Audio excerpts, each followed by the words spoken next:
in yourself. We're going to talk about the critical infrastructure. We're going to talk about the risk to your personal and business lives and how important cybersecurity has become to us.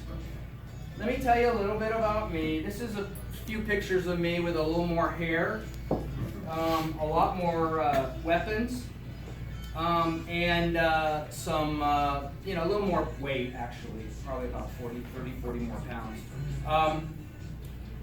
I was a Secret Service agent for 22 years, and I worked in the White House. This is actually pictures during the Clinton inauguration. Worked in the White House for 6 years during the Clinton administration, doing physical protection in the White House of the president, the vice president, and for those of you that are wondering, yes, I was there during Monica Lewinsky.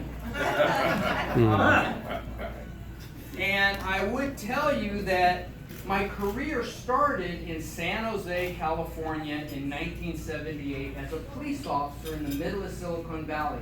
And Silicon Valley at that time was just an idea. It was just a thought process. There was a few computers. There was one small company called Intel that had one building at the time. There was many big companies that were starting. And I got to watch computers go from an idea to where we are today.